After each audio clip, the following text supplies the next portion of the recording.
अच्छा जी, पहले तो राना साहब को मैं तो क्लियर कर दूं। वो कह रहे थे कि इंडस्ट्री की ग्रोथ बहुत अच्छी हो रही है ना, मतलब एक्सपोर्ट्स बढ़ रही है। राना साहब, परसों डाटा आपने रिलीज किया है।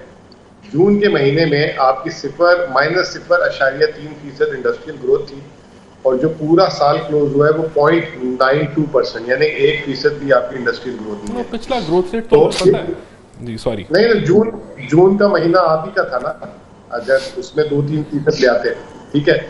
दूसरी बात आपने फरमाई इन्फ्लेशन की कि 9.6% आई है। मेरे सामने डाटा है, आप कंफर्म कर लीजिएगा। कल मैंने प्रेस कॉन्फ्रेंस भी की है। अगस्त के महीने में प्याज की कीमतों में 144% इजाफा हुआ है।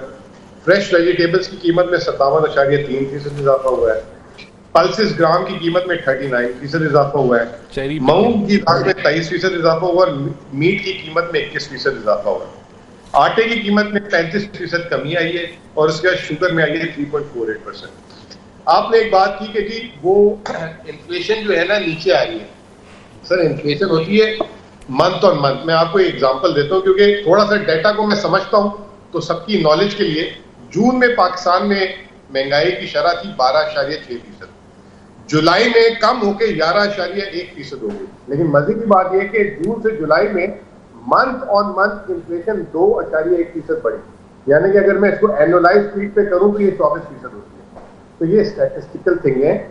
और दूसरी बात ये, सर एक और आपको मजे की बात बताऊं मालिक साहब, आपको क्या 6 रुपए 29 पैसे में बिजली मिल रही है?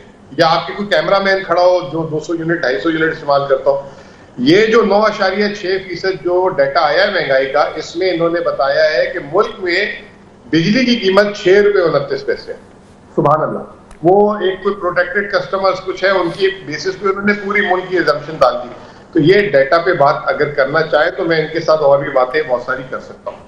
रहा सवाल, शहबाज राना ने कहा कि टेक्निकली आप डिफॉल्ट है। देखिए, अगर मैं इसमें मेरी एक अपनी राय है, और मैं इसको थोड़ा सा और अपनी राय के हिसाब से बताता हूं कि ये जो आईएमएफ का एसएलए है, ये आईएमएफ का एसएलए जो है, इसने एक तरीके से अनऑफिशियली पाकिस्तान को कह दिया कि अपना डेट रीप्रोफाइल कराएं। और उसमें उसने पहले भेज दिया आपको चाइना, यूएई और सऊदी अरब के पास। पहले डेट रोल ओवर की 1 ईयर की कंडीशन होती थी, अब 3 इयर्स की उसने बात कर दी है। तो ये अगर आप अल्फाज को छोड़ दें, जो उसने पॉलिसी एक्शन आपसे मांगा है या जो आपसे स्ट्रक्चरल बेंचमार्क मांगा है, वो एक तरीके से डेट रीप्रोफाइलिंग की तरफ ही उन्होंने आपको भेज दिया है, और वो आपको करना है। दूसरी बात, राना साहब ने कहा कि मैं वो तमाम मीटिंग्स में बैठता हूं जिसमें फैसले होते हैं। माजरत के साथ मैं ये कहूंगा कि फैसले जिन मीटिंगों में बैठते हैं वहां होते ही नहीं है, फैसला कहीं और होता है। अब ये कह रहे हैं कि जो एसएलए में कंडीशंस थी वही है, बिल्कुल इनको अभी लाइन नहीं है, इनको शायद वक्त के साथ पता लग जाए। एसएलए में जो चीजें दी गई थी उसके अलावा और भी चीजें आ चुकी हैं, और स्पेशली जब ये पंजाब ने बिजली में 14 रुपए दिए हैं, ये शायद अभी तक इन तक नहीं पहुंची, लेकिन हमारे तक तो पहुंच चुकी है। ठीक है ना? मैं आपको एक बड़ी रिस्पॉन्सिबिलिटी से ये बात बताने जा रहा हूं। और इसके अलावा भी 4-5 चीजें हैं फाइनेंसिंग गैप के अलावा भी, जो हमें करके देनी है। अभी राणा साहब भी बात कर रहे थे कि जो है मैं उनसे एग्री भी करता हूं कि ऐसी कोई अभी हमें जल्दी नहीं है। हमारे पास 9-9.5 अरब डॉलर के रिजर्व हैं। हमारे पास इस महीने भी अगर ना हो, अगले महीने भी ना हो, नवंबर दिसंबर में भी हो, तो वी आर फाइन। गवर्नमेंट को सुकून करना चाहिए, टेंशन ना ले। लेकिन फाइनेंसिंग गैप के अलावा भी 3-4 चीजें करके देनी है आईएमएफ को, और इसी महीने करके देनी है। और आखिरी में एक बात राणा साहब ने बड़ा अच्छा लिखा, वो मुझे पसंद आई इनकी बात। मैं इनको यहाँ पे इनकी तारीफ करना चाहूंगा कि पहले आईएमएफ का प्रोग्राम होता था, सिंगल एंटिटी रिव्यू होता था, वो होती थी फेडरल गवर्नमेंट का। अब जो है 5 एंटिटी रिव्यू हुआ करेगा, चारों प्रोविंस का प्लस फेडरल गवर्नमेंट का। अब इससे ज्यादा मैं नहीं तफसील खोल सकता, नहीं बता सकता, लेकिन ये मैं बता दूं कि राणा साहब या तो छुपा रहे हैं या पूरी तरह अपडेटेड नहीं के साथ लग के जो आपने बिल लाए थे ना स्टेट बैंक वाला, और जो आपने एक state with in state create की थी, वो आज हम भुगत रहे हैं। खाली आपने ड्यूटी कर दी, इन्फ्लेशन कंट्रोल करनी है। पहले इकोनॉमिक डेवलपमेंट भी होती थी, फिर उसके अंदर एक इनपुट भी होती थी, फेडरल गवर्नमेंट का भी एक सेक्रेटरी फाइनेंस भी होता था, और लोग भी होते थे। आप लोगों ने एक ऐसा जिन क्रिएट कर दिया स्टेट बैंक का, वर्चुअली समझते हैं कि आप लोगों ने वो गलत किया था जो स्टेट बैंक को, जिस तरह आप लोगों ने एक स्टेट विद इन स्टेट बना दिया था। नहीं, ये किसी ने आपको मिसगाइड किया है। एक जो मॉनेटरी पॉलिसी कमेटी तो पहले भी थी, और वो पहले भी थी। हाँ, और वो उसका फैसला उस स्टेट बैंक की इंडिपेंडेंस से कोई है ही नहीं। ये तो वो इंडिपेंडेंस बिल ये था कि डिप्टी गवर्नर जो है, गवर्नमेंट ऐसे नहीं लगाएगी, उसका एक प्रोसेस होगा, तनख्वाहें क्या सर अब आपके बोर्ड के अंदर सेक्रेटरी फाइनेंस भी होते थे और लोग भी थे जो एक ओवरऑल चीजें देख के करते थे ना, खाली इन्फ्लेशन। हाँ, मॉनेटरी पॉलिसी बोर्ड आज भी वही है, ये इनकी नाअहली है। ये IMF से इनके आगे आवाज नहीं निकलती, जबान नहीं खुलती इनकी। हमने तो ये हम ही थे ना, आप ये बात अच्छा मुझे इस पे आके लंबी बहस करते हैं, मुझे ब्रेक करनी है, लेकिन ब्रेक से पहले मैं कैटेगोरिकल जवाब पूछना चाह रहा हूँ। आप ये समझते हैं कि जो आपने स्टेट बैंक का एक्ट पास अमेंडेड और सारा करके आके, वो आपके नजदीक एक बेहतरीन डॉक्यूमेंट था और उसका आज हम नतीजा नहीं भुगत रहे? I want your precise answer on that. इनकी नालायकी छोड़ दें।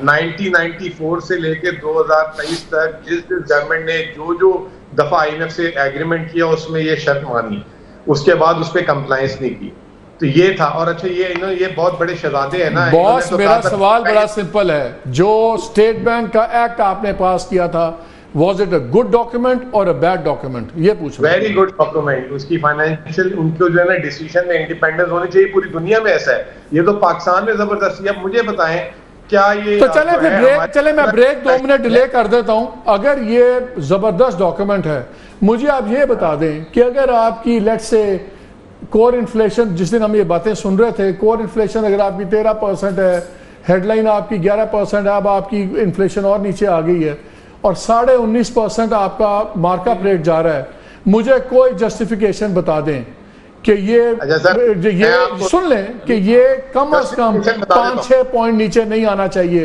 Interest rate. I think that will be too quick to 4 तो कर लें, 3-4 तो कर सकते हैं।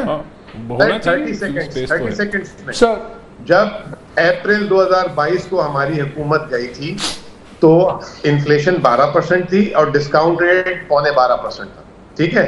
अब ये कहते हैं 9.5% इन्फ्लेशन है और डिस्काउंट रेट 18 है या 17.5 है, तो ये इनकी नाअहली है। हमारे टाइम में तो ये 8% का स्प्रेड। गवर्नर साहब का हुक्म है ना, ये तो फेडरल, ये तो गवर्नर है जिसको आप उस गवर्नर को सारी पावर दे के चले गए थे कि वो सिंपली डिसाइड कर ले यूनिलैटरली बैठ के। हमने जो पावर दी, उसको हमने इन्फ्लेशन के साथ चलाया। अब ये नहीं करवा सक रहे, गवर्नर को लगाया हुआ भी इनके ही है, इसाक डार के नॉमिनेटेड थे, मिफ्ता किसी और को लगाना चाहते थे, तो इनका कसूर है ना कि इन्होंने किस गवर्नर को लगा दिया, वो कन्विंस नहीं कर पा रहे आगे। मैं ब्रेक लेता हूं, ब्रेक। आप ही की गवर्नमेंट में मैं देख रहा था 2 IPPs के आपने कॉन्ट्रैक्ट्स एक्सटेंड किए, क्यों? सर सबसे पहले तो आपने मतलब ये 2 कॉन्ट्रैक्ट्स की बात की है, वो टेक और पे से टेक एंड पे पे लेके गए, नंबर 1। दूसरी चीज ये कि हम ना होते और अगर हम 94 और 2002 की पॉलिसी का रिवीजन ना कराते, इसके अलावा करके का जो है मसले को हल ना कराते, तो ये अभी जो 70 रुपए की बिजली दे रहे हैं ये भी आपको ना मिलती। तो एक चीज़ का क्रेडिट दें। दूसरा ये कि आप लोगों को हमेशा से ये कहने के क्लेम कहते थे कि खैबर पख्तूनख्वा ने क्या काम किया है, तो 17 प्रोजेक्ट है हमारे इस वक्त, डैम के 10 ऑनगोइंग चल रहे हैं इस वक्त, और उसकी इस महंगाई के दौर में भी जो बिजली की बनाने की लागत आएगी वो 8 रुपए यूनिट आएगी। मुझे सिर्फ ये बता दें कि पंजाब हुकूमत ने जो माजी में प्रोजेक्ट लगाए उनकी क्या कॉस्ट है, और ये मैं सूबाई प्रोजेक्ट की बात कर रहा हूँ जो पहले जो। थैंक यू वेरी मच साहब, I have run out of time. मेरे कान में चीख रहे हैं बार बार के क्लोजिंग क्लोजिंग क्लोजिंग।